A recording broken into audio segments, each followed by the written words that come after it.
உலகை விட்டு மறைந்தார் போப் பிரான்சிஸ். ஆடம்பர வாழ்க்கை கிடைத்தும் மிகவும் எளிமையாக வாழ்ந்த போப் பிரான்சிஸ் எளிமையின் அடையாளமாய் மறைந்த திருத்தந்தை. போரில்லாத அமைதியான உலகிற்கு தொடர்ந்து குரல் கொடுத்த போப் பிரான்சிஸ் யார் இவர்? இவரது மறைவிற்கு கத்தோலிக்க கிறிஸ்தவர்கள் கண்ணீரில் மூழ்க என்ன காரணம்?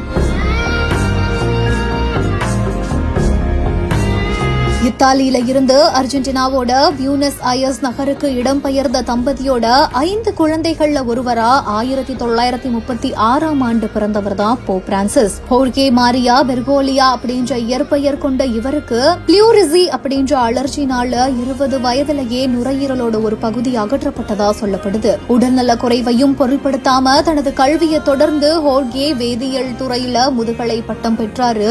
உடல்நல பாதிப்பு தந்த வெற்றிடமும் இயேசு கிறிஸ்து மீதான ஈர்ப்பும் இயேசு சபையில 1958ஆம் ஆண்டு அவரை இணைய வச்சுச்சு. பியூனஸ் அயர்ஸ் உயர்மறை மாவட்டத்தோட பேராயரா பணியாற்றிட்டு வந்தாரு. எளிமையான வாழ்க்கை நடத்திட்டு வந்த இவரு பேராயர் அப்படின்ற முறையில அவருக்கு பெரியதொரு மாளிகை இல்லமா இருந்த போதிலுமே அவர் ஒரு எளிய சிறிய கட்டிடத்துல தான் வாழ்ந்துட்டு வந்தாரு. தனி ஓட்டுநரை கொண்ட சொகுசு கார் தமக்கு அளிக்கப்பட்ட போதும் அது வேண்டாம் அப்படின்னு சொல்லி பொது போக்குவரத்திலேயே பயணம் செய்தாரு. சமையலுக்குன்னு தனி ஆள் கூட வைக்காம தனக்கு வேண்டிய உணவை தானே சமைத்துக் கொண்டதாகவும் சொல்லப்படுது. இப்படி பொது வாழ்வுக்காக தன்னை அர்ப்பணித்துக் கொண்ட ஹோர்கே 2013ஆம் ஆண்டு 16வது போப் பெனடிக்ட் ராஜினாமா செய்ததை தொடர்ந்து கத்தோலிக்க திருச்சபையோட 266ஆம் திருத்தந்தையா தேர்ந்தெடுக்கப்பட்டாரு. திருத்தந்தை அசிசியோட பிரான்சிசுவின் நினைவா பிரான்சிஸ் அப்படின்றத தனது ஆட்சி பெயராகவும் தேர்வு செய்தாரு. தென் அமெரிக்காவில் தேர்ந்தெடுக்கப்பட்ட முதல் திருத்தந்தை போப் பிரான்சிஸ் தான். இயேசு சபையில இருந்து திருத்தந்தை பதவிக்கு தேர்ந்தெடுக்கப்பட்ட முதல் நபரும் இவர்தான். 3ஆம் கிரகோரிக்கு பின்பு 1200 ஆண்டுகள்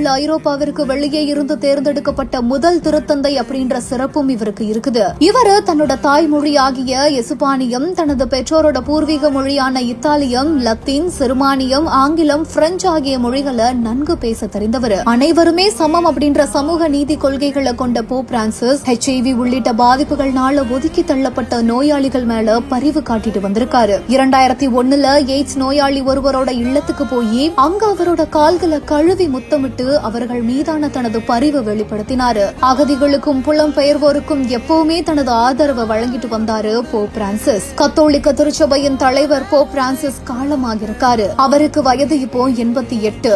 இன்னைக்கு காலை வாடிகன்ல இருக்கக்கூடிய அவரோட இல்லத்துலதான் அவர் மறைந்திருக்காரு. சுவாச பாதையில ஏற்பட்ட பூஞ்சை, பாக்டீரியா மற்றும் வைரஸ் தொற்று காரணமா போப் பிரான்சிஸ் தொடர் சிகிச்சை பெற்றுட்டு வந்து இப்போ தொற்றுல இருந்து மீண்டு வந்த நிலையில மறைந்திருக்காரு.